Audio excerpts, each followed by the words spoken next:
I suppose when you have two of the most high profile, yeah, lads who aren't shy of giving an opinion, Loughnane and Davy Fitzgerald, that when one makes a comment about the other and it isn't necessarily too complimentary, it's going to explode a little bit. So we just give the background between what's happened with Davy Fitz and Loughnane. Loughnane was writing in his star column, he called the situation in Clare septic, and he says, to me the problem lies with the Fitzgeralds, Pat, who's the county secretary, and Davy. Pat has been the main man in the county board for a long, long time, and he's done plenty of good work in the past and is still doing good things, but I think he's been there too long and has too much power. So Davy was talking to the Clare Echo this week. Can I just ask you, where does he bring Davy? How does he bring Davy into that situation? Well, I think this was kind of in terms of talking about whether he would come back as Clare manager. So it's in the past couple of weeks. I don't think there was that much talk about Davy coming back. It's definitely something that was mooted a little bit. But Davy then was asked about these quotes in the Clare Echo this week, and he goes, I recognise that Loughnane helped us achieve an All-Ireland after 81 years. I'll always respect that, but I actually feel sorry for him at the moment. I don't think he's up to scratch, and I don't think he has Clare interests at heart. There is way more behind that, as we have seen over the past couple of years. Clare isn't to the forefront of his mind. I feel sorry that he has lost what he had. For him to write something like that, I feel sorry for him. I don't feel any badness towards him. For him to resort to stuff like that when it's completely the opposite, and he had the loyalty of the Clare County Board, which backed him to the hilt unreal. It's sad to see him gone that way. Maybe he is out of touch completely with things that are happening. I think he probably is, to tell the truth.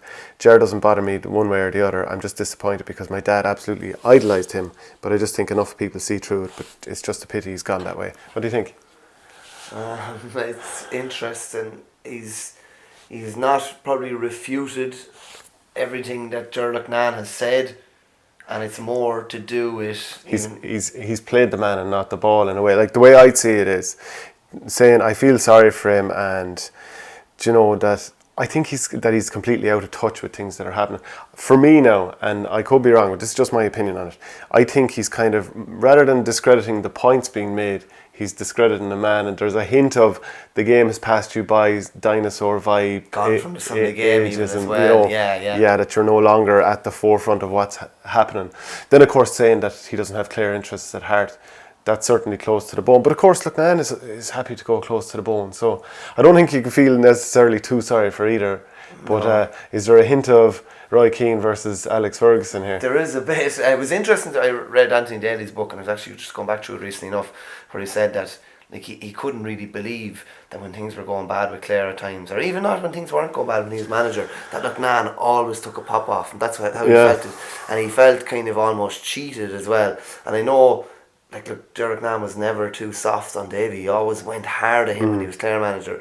Davy Regan said actually a couple of months ago that he kind of thought that it was all about Ger, and that Ger would have been happier if no one else had won another All-Ireland with Clare, and it was just him.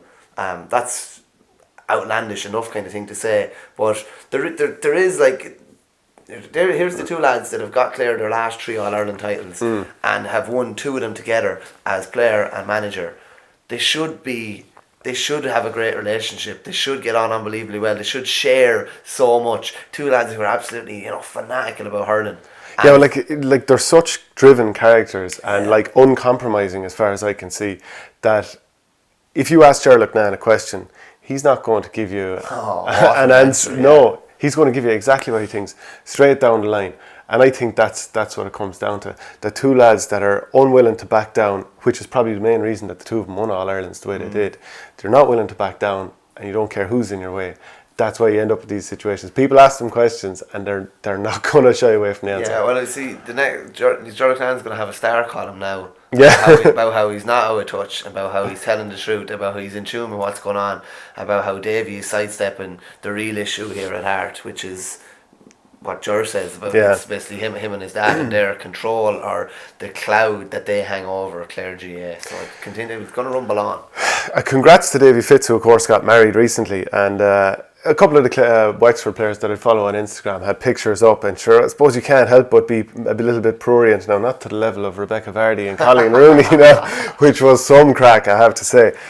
So this isn't the I'd love to see a GA situation of something like that, you know, just say if Brian Cody was on like Instagram and he was putting out stories about stuff that was going on in Kilkenny, and like he was making up stories about different lads being retiring, and you know, it'd be funny enough, like, and Cody puts out a big, you know, statement saying it was Stapleton, he was the only one that was left. Well, like Rebecca Vardy, I'd be looking for a forensic analysis of what happened with my Instagram.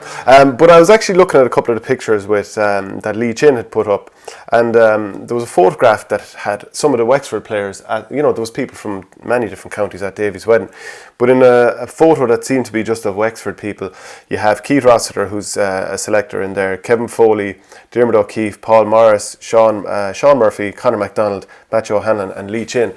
And I thought to myself, so from the panel, you've picked out those lads to go, and straight away the part of me that, you know, was a sub at times on teams and was like raging to see that other lads seem to be very close to the manager, and there tend to be lads on the team.